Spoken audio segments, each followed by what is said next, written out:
Assalamualaikum warahmatullahi wabarakatuh. Perkenalkan, nama saya Adi Rizky Ramadan. Saya merupakan mahasiswa dari Politeknik Negeri Bengkalis kelas RPL 3B. Pada video kali ini saya akan menjelaskan sedikit penggunaan query dalam bahasa MySQL. Sebelum itu, di sini saya telah membuat sebuah database dengan 4 tabel seperti berikut.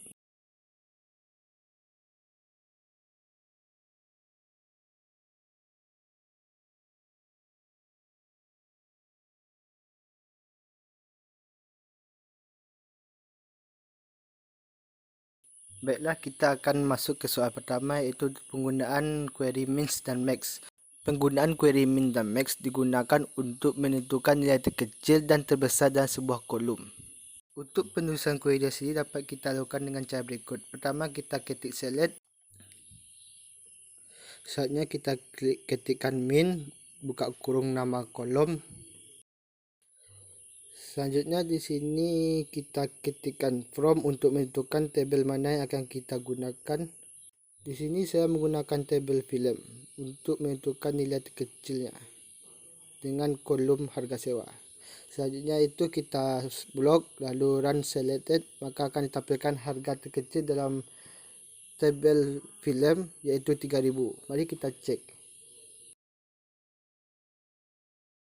Sini dapat kita lihat yaitu data harga sewa paling kecil yaitu 3000 terdapat dalam filem The Call dan Hometown The Cha-Cha-Cha.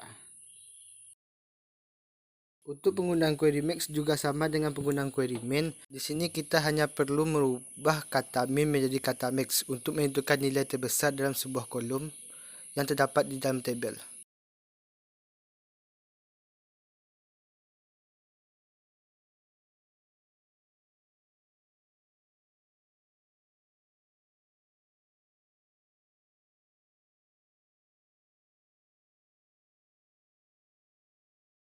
Okey, di sini kita dapatkan harga terbesarnya iaitu 10.000. Baiklah, mari kita cek untuk harganya apakah betul. Okey, di sini kita dapatkan harga 10.000 itu ada filem Avengers. Baiklah, selanjutnya di soal yang kedua ini kita akan menggunakan query count, reference dan zoom. Pada query count digunakan untuk menghitung jumlah data atau banyak data yang terdapat dalam sebuah tabel. Dengan penulisan query seperti berikut. Pertama, kita ketik select. Lalu selanjutnya kita ketikkan perintah count, buka kurung nama kolom yang akan dihitung.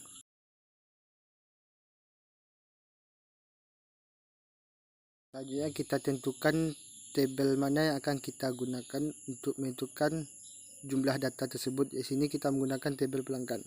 Lalu selanjutnya kita blok lalu run selected. Baiklah, di sini kita mendapatkan data 8 dari kolom nama customer di tabel pelanggan. Lalu selanjutnya di sini kita akan menggunakan query reference yaitu untuk menentukan nilai rata-rata dalam sebuah kolom. Sama seperti dengan query count, pada reference kita hanya perlu merubahnya menjadi FG yaitu berarti singkatan dari reference. Sebelum itu terdapat sedikit perbezaan antara query reference dan query count. Pada query count dapat digunakan untuk tipe data strings maupun numerik, sedangkan pada query reference hanya dapat digunakan untuk tipe data numerik.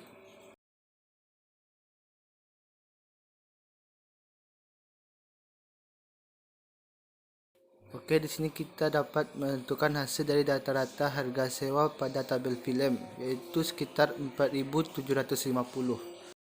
Selanjutnya kita akan beralih ke query sum. Query sum digunakan untuk menjumlahkan data di dalam sebuah tabel. Sama seperti query reference, query sum hanya bisa digunakan dalam tipe data numerik.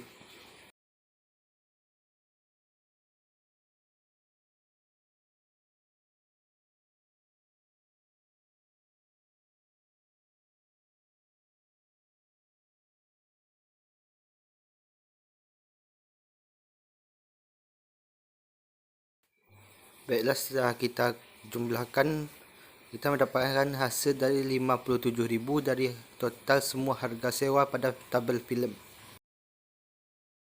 Baiklah, selanjutnya kita akan masuk ke soal ketiga iaitu penggunaan query like. Untuk query like ini sendiri digunakan untuk menampilkan sebuah data yang disesuaikan dengan keinginan atau kebutuhan. Contohnya seperti kita ingin menampilkan data yang berawalan huruf A, ataupun untuk menampilkan data yang berakhiran huruf yang diinginkan. Baiklah, untuk query sendiri sama juga. Di sini kita akan menggunakan perintah select lalu bintang untuk menampilkan sebuah data dalam tabel, lalu from untuk memanggil tabelnya. Selanjutnya di sini kita mengetikkan where untuk menetapkan kriteria yang harus penuhi dalam memperoleh hasil query. Sebagai contohnya sini nama kolom itu sendiri untuk kriterianya, lalu kita ketikkan like. Sebagai contohnya di sini kita akan menampilkan data yang berawalan huruf L. Setelah query selesai, selanjutnya kita blok lalu kita run. Jadi di sini kita mendapatkan dua data dari tabel pelanggan pada kolom nama customer yang berawalan huruf R, yaitu Rita dan Retnowati. Lalu bagaimana kalau kita ingin menampilkan hal sebaliknya, yaitu kondisinya berada di akhir? Caranya kita cukup memindahkan simbol persen ke depan lalu diikuti dengan kondisinya. Untuk contohnya di sini kita akan menampilkan data dari tabel pelanggan pada kolom nama customer yang berakhiran huruf A.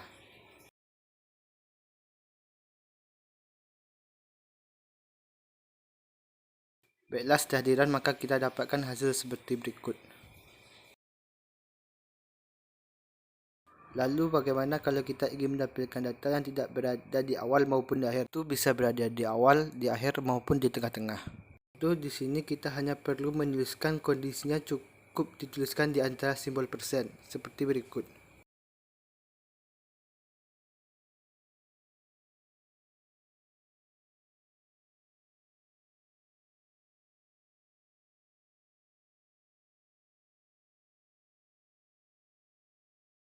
Maka setelah di-run akan tampil hasilnya. Huruf A-nya bisa berada di awal, di akhir maupun di tengah-tengah seperti berikut. Baiklah, selanjutnya kita pindah ke soal ketiga, yaitu penggunaan query between. Seperti namanya sendiri, query ini digunakan untuk melakukan seleksi berdasarkan nilai yang ada di dalam dua batas pengambilan data. Untuk contohnya di sini kita akan mencoba menampilkan data dari tabel film yang diproduksi dari tahun 2017 sampai 2019. Seperti biasa, pertama kita ketikkan select bintang from nama tabel,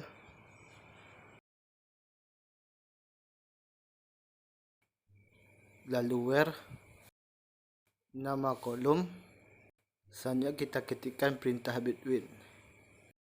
Tadi di sini kita akan mencoba menampilkan data film yang diproduksi dari tahun 2017 sampai 2019.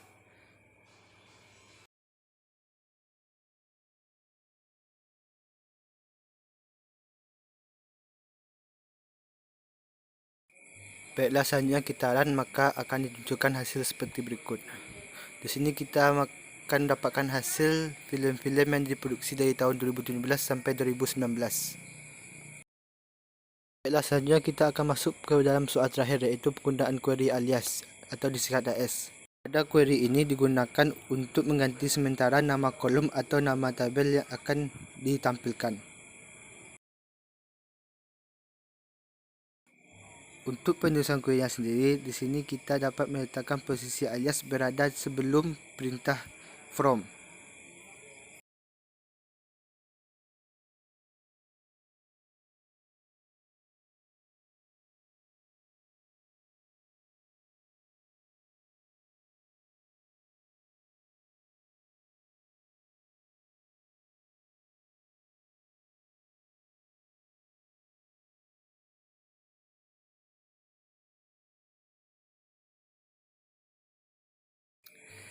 Baik, selanjutnya kita run maka akan ditampilkan data seperti berikut.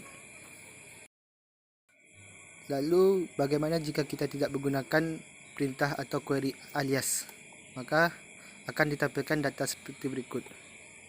Maka di sini kita dapat lihat perbedaannya, yaitu sebelum tadi kita tuliskan harga terendah, sekarang berubah jadi min harga sewa.